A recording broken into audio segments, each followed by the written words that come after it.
Okay, we're in Bible Story Book Volume 4, the book with David and Goliath on it. And we are in Part 2, Story 12, A Very Bad Boy. That's what it says. Uh, Among David's many sons, there was one who stood out among the others. He was so good looking and had such winning ways. His name was Absalom. And the Bible says of him that in all Israel there was none to be so much praised in Absalom.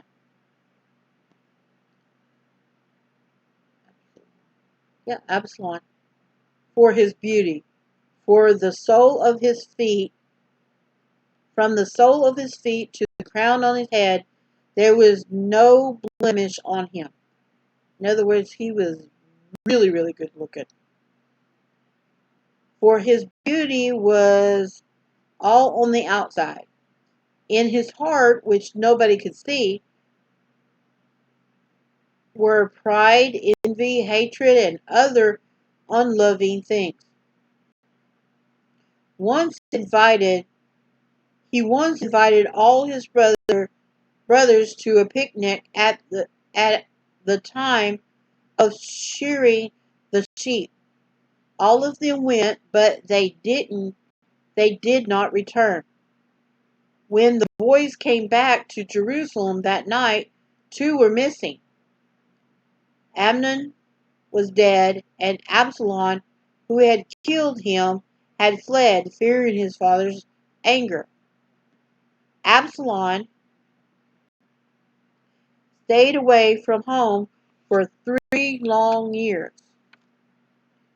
So that's what happened. Amon. Only through the kindness of Joab, who pleaded to David to recall him, was he able to return even then. When at last he arrived home, he might have been executed.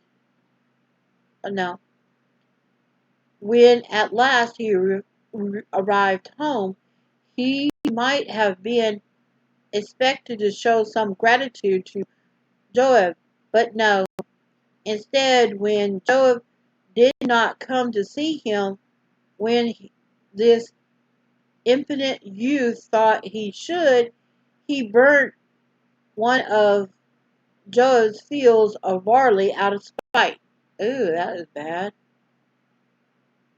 It was 5 years after the murder of Amnon before Absalom saw his father again. That might have been a touching meeting.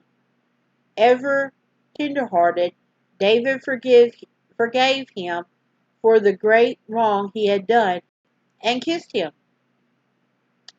Was Absalom grateful that his life was spared? Not at all. Not at all. Indeed, he began to plan a rebellion that would put him on the throne. Oh, he was planning on being king. One step, as a first step, he prepared chariots and horses and 50 men to run before him, so people would know how important he was.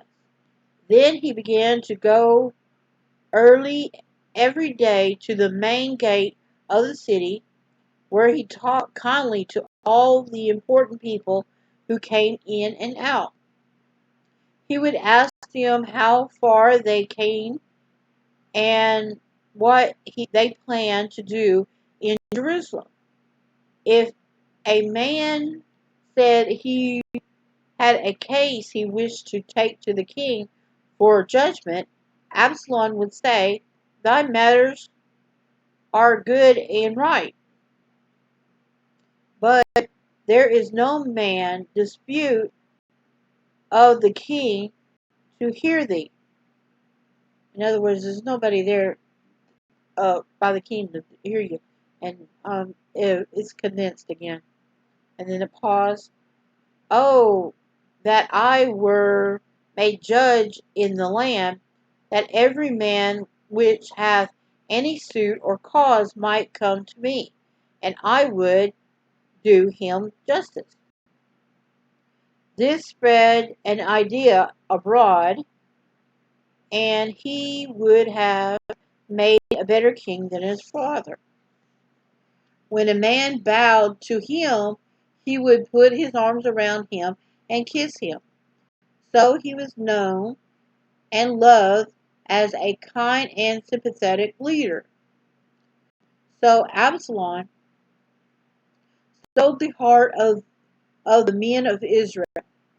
When he thought he had stolen enough hearts to gain the kingdom, he sent messengers secretly throughout all the land of Israel, saying, As soon as ye hear the sound of the trumpet, then ye shall say, Absalom reigneth in Hebron.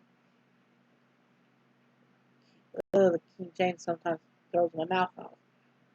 So did this very bad boy plot against his father, and the conspiracy was strong, for the people increased continually with Absalom.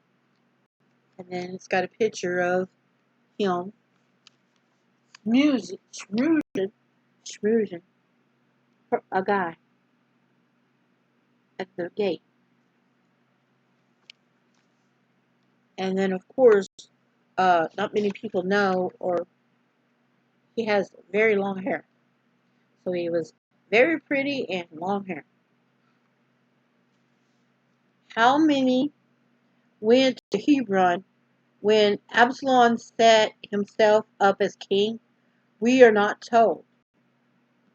But it might have been a very large number, because when a messenger arrived with the news of a rebellion, David said that all his faithful friends David said to all his faithful friends in Jerusalem, Arise, let us flee, for we shall not escape from Absalom. Make speed to depart, lest he overtake us suddenly, and smite the city with the edge of the sword. The last thing David wanted was to have his beloved Jerusalem turn into a battlefield. So with heavy heart he decided to leave the city. What a sad, sad day that was. The Bible says that everybody was in tears. All the country wept with a loud voice. As for David, as he went up by the ascent to Mount Olivet, he went up by the ascent of Mount Olivet. Mount Olive. It's supposed to be olive. And he wept. So he went up the hill of Mount Olive, and he cried. That's about the same place where Jesus went too, if you think about it. But that's later on. And how his head and had his head covered, and he went barefooted.